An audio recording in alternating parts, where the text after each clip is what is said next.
Steve, how do you think Steph's foot held up? Yeah, I think he was really laboring out there. He really struggled. No, he never even looked like it was a factor. So just stunning. You know, the physicality out there is pretty dramatic. I mean, Boston's got obviously best defense in the league, huge and powerful at every position, and for Steph to take the that kind of pressure all game long, and then still be able to defend at the other end when they're coming at him, it shows you. I think this is the strongest physically that he's ever been in his career, and it's allowing him to do what he's doing. Continue on to Kendra Andrews, ESPN. Stephen was, very emotional and very outwardly just showing lots of emotion. When he is displaying that kind of feeling throughout the entire game, just what can you tell about the way that he's feeling in the game when he does that, or do you think that kind of just injects the rest of your team with some other kind of juice? Well, everybody was emotional tonight. I mean, we, down 2-1, we had to come out with some desperation, more physicality than we showed in Game 3.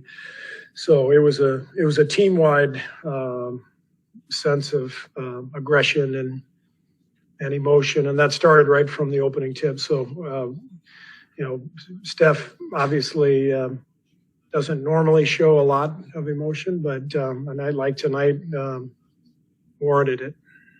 Tim in the back.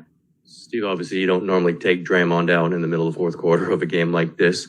What was the thinking of that? Did you see his reaction after, which was pretty emotional?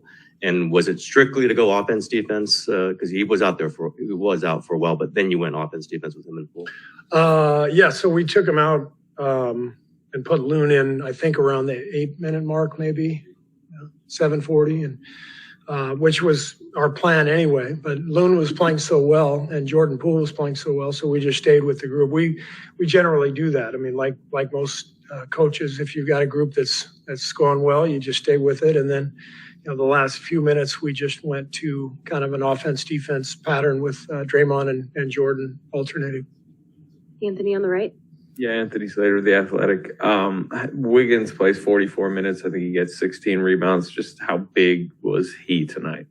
Wiggs was fantastic. I mean, to go against Boston, you've got to deal with Tatum and Brown, and they're just powerful, skilled players, great size. They're coming downhill at you constantly. And so we have to have Wiggs out there. And I thought he was great defensively. Obviously 16 rebounds, career high, and plus 20 on the night. So, we needed every bit of Wiggs's contributions. Marcus Thompson, The Athletic. Steve, how you stuck to your guns for years now about keeping Steph's minutes down and not playing him a lot. How much gangster did you have to summon to sit him to start the fourth quarter? Yeah, he was not happy, but I felt pretty good about where we were. The other night he played the whole fourth, and I didn't love the way that quarter went. Not because of how he played, but I think we were in a pretty good spot, and to buy him a few minutes in the fourth quarter to start, I think. To me was important, but you never know how it all plays out. You just kind of go with your gut. CJ on the left here. CJ on San Francisco Chronicle. Steve, from a rebounding perspective, the game flipped completely when you put Loon into the game early in the first quarter. How important is he to what this team does on the glass? Yeah, Loon is just crucial to everything we do. He's our best screener, our best rebounder. One of our smartest players. He's always in the right spot. He made, I thought, the biggest bucket of the game when after Horford made the three from the corner. Draymond made the pass out of the pocket to Loon. He finished with that left hand. So Loon has just grown leaps and bounds. This year he's been really good for us over the years, but this year in particular, he's taken a leap. to a point where, he's just, irreplaceable for us. And he's played in every game, and he's a guy we count on. I didn't play him enough in game 3. That was my mistake. So it was important to get him out there, and he had a huge impact on the game. Malika on the left. Hey, Steve, for 26 consecutive series dating back to 2013, predating you, the Warriors have found a way to win on the road in every single series. What is it about this group, the resolve, the constants that allow that to happen? Well, you have a group of guys who are going to be in the Hall of Fame someday. Steph, Klay, Draymond.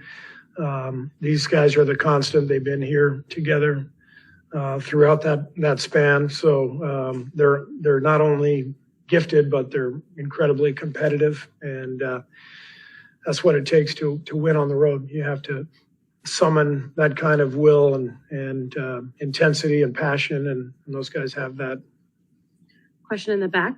So, hi, Tal Ben-Ezrahat, a newspaper from Israel. What will be your main focus heading to Game 5? Well, I think the whole focus has to be our energy and our force. It was obvious tonight how much more alert we were, how much more force we played with, and they completely outplayed us in Game 3 from that standpoint. Series is now 2-2. I would expect both teams to bring every ounce of energy and emotion the rest of the way.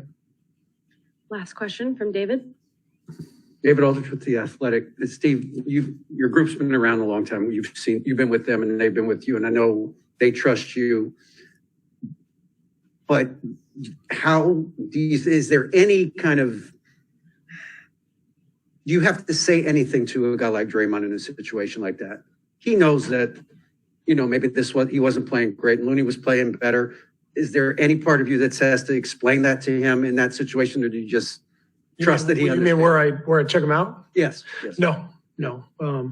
I don't ever want our players to be happy, if I take them out.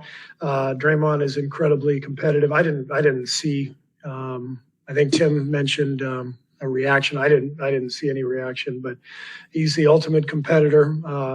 Came back in, made huge plays down the stretch. He finishes the game with 4 steals, 8 assists, 9 boards. Look, this is a tough series for him to score because of Boston's size and athleticism, but he's still impacting the game at a huge level. And he knows we're just going to do whatever it takes to win. We got a lot of guys who can contribute. A lot of guys did that tonight, and we got it done. And whatever it takes in Game 5, that's what we'll do too. Thanks, Coach. Thanks.